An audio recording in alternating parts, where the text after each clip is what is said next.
tarde a todos. Muito obrigado à ABPEC, sente-se muito honrada estar neste conselho, pelo qual pessoalmente lutei durante muitos anos, junto com outros companheiros e companheiras, entre as quais o conselheiro Nascimento aqui, e a conselheira Maria José.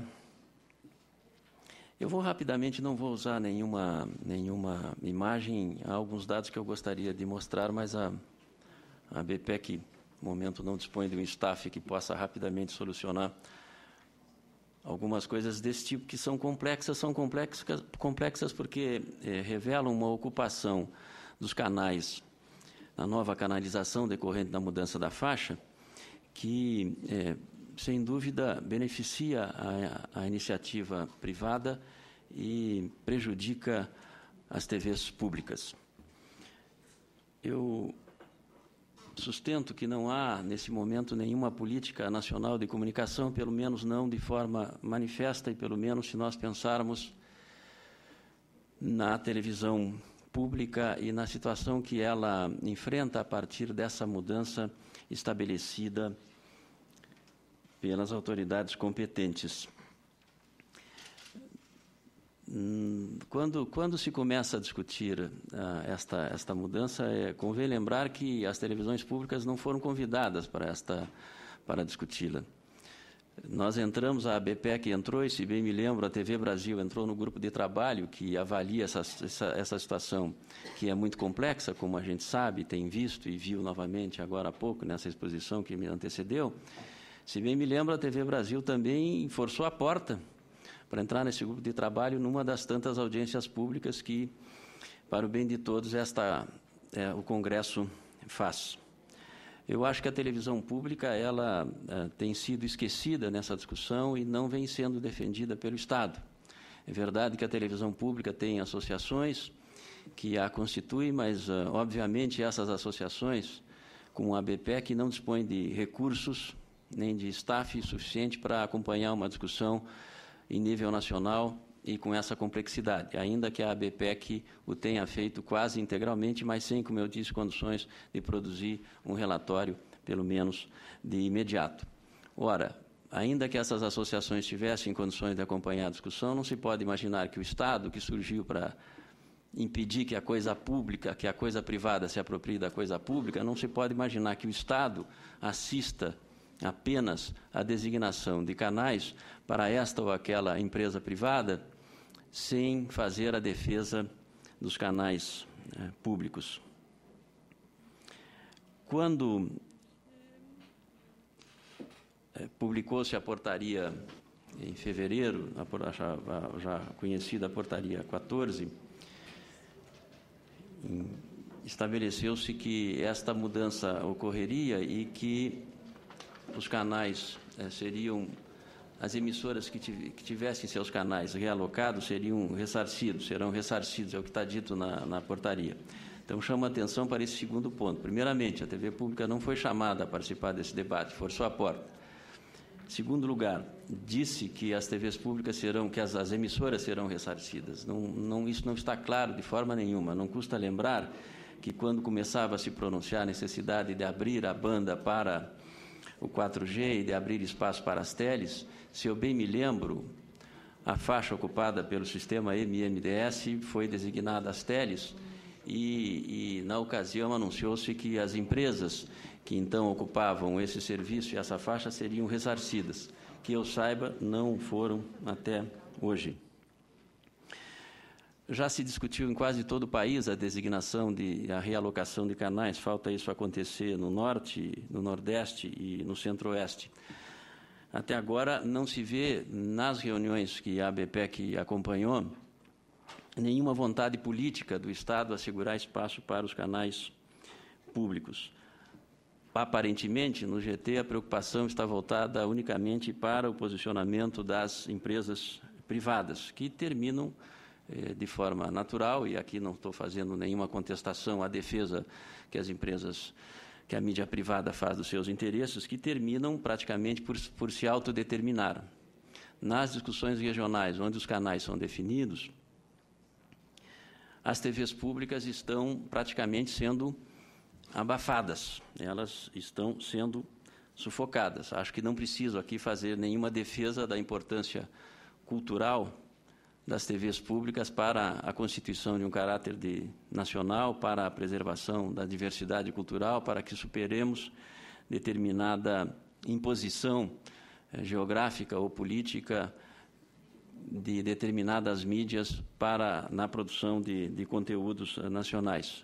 Essa TV pública, que tem como papel ocupar um lugar que a mídia privada, por sua natureza, não consegue ocupar, ela está sendo sufocada. De que modo está sendo sufocada? Me faltam aqui dados que eu poderia demonstrar graficamente de forma mais adequada, mas no Rio Grande do Sul, por exemplo, onde eu já tenho esses detalhes, a TV Câmara e a TV Brasil estão literalmente impedidas de crescer.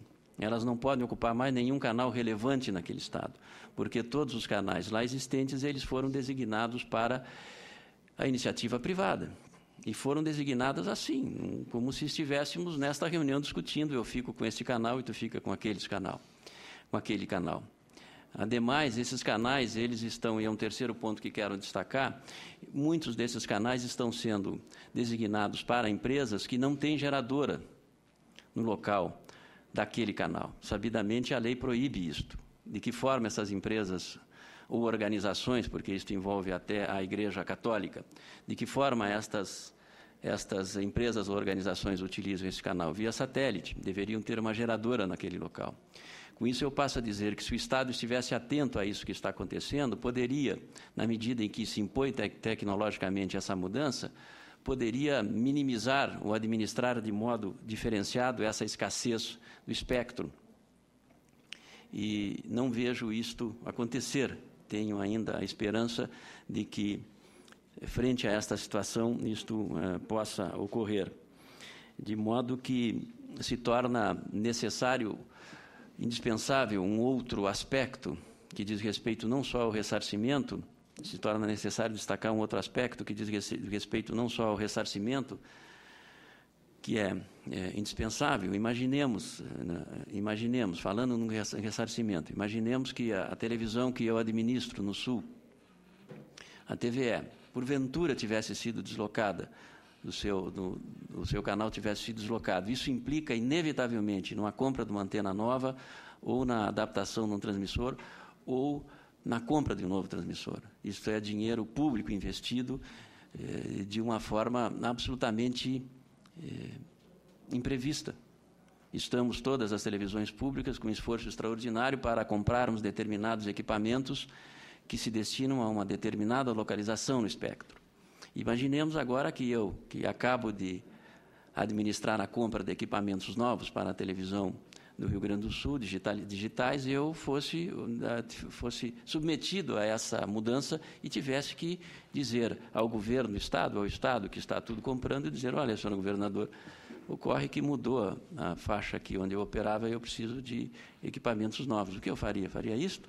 Ou bateria na porta do Minicom e diria: bom, senhor ministro, eu preciso de recursos para comprar equipamentos novos e substituir os que eu acabei de comprar. Então, eu sustento que, neste quadro, não se vê uma política nacional de comunicação ampla e pensada e articulada e que defenda a televisão pública. E insisto que a questão do ressarcimento deve ser tratada de uma forma diferenciada e, junto com a questão do ressarcimento, nós devemos tratar de uma forma muito enfática também, e já estou concluindo, muito enfática também, a questão relativa ao fundo para a radiodifusão, de fomento à radiodifusão pública.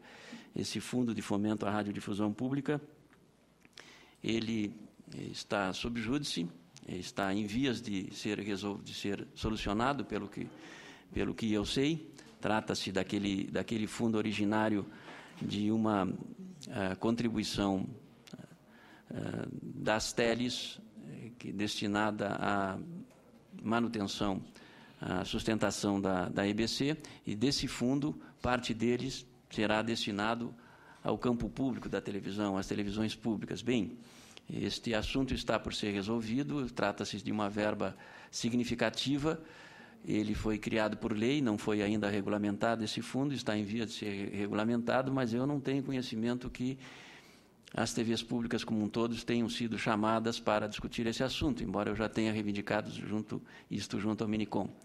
Então, acho que este é um quarto e último ponto que eu ressalto no que diz respeito à situação decorrente desta mudança tecnológica. Se trata de uma mudança importante, mas é uma mudança que não cabe contestá-la no seu propósito geral, cabe questioná-la nas suas possibilidades técnicas e tecnológicas de serem implantadas nesse momento, como as entidades vem fazendo, mas a condução desse assunto, tal como ele foi dado, evidencia que não há uma política de comunicação nesse governo. Ela termina por haver, por quê? Por inércia do Minicom e da Anatel, as empresas tratam de se colocar da forma como podem e da forma como conseguem. Desse modo, acaba resultando uma política, e esta história já é muito conhecida nossa há muito tempo. Acho, portanto, que não há essa política e esta inexistência da política leva a um descaso para o campo público da televisão e, portanto, leva a que estejamos deixando de lado, estejamos esquecendo uma conquista extraordinária que foi a criação e a consolidação das televisões públicas a partir da Lei do Cabo, a partir, inclusive, da implantação deste Conselho e, inclusive, a partir da Constituinte de 88, que cria este Conselho, embora ele tenha sido instalado mais tarde. Portanto, senhor presidente e senhores conselheiros, esta é a fala da ABPEC, esta é a fala desta associação que representa 24 emissoras de televisão que vêm das antigas TVs educativas e que hoje se consolidam ou tentam se constituir como emissoras efetivamente públicas, valendo-se de uma fase nova no cenário brasileiro. Fase nova esta que nasce, como eu dizia, com a consolidação, com a criação de outros canais públicos, como as TVs universitárias, a TV Senado, as TVs legislativas, mas que se anuncia com muita veemência quando este país decide criar a TV Brasil. É o surgimento da TV Brasil que, de fato, permite às televisões dos estados posicionarem-se em defesa de uma atividade estritamente pública e caminharem para a consolidação de uma prática pública na televisão brasileira. Bem, acho que esta conquista ela está sendo colocada em risco e apelo a este Conselho, assim como apelo ao Ministério da Comunicação, das Comunicações especialmente, que reveja a sua posição e que trate de forma diferenciada o campo público e as televisões públicas. Eu não acho que isto seja um ataque, o que está acontecendo seja um ataque às televisões públicas, como em algum lugar já foi dito. Eu acho que se trata de uma política mal feita, e esta política mal feita pode resultar em prejuízos significativos para o futuro da televisão pública no Brasil. Era isto. Muito obrigado. Muito obrigado ao senhor Pedro Luiz da Silveira Osório.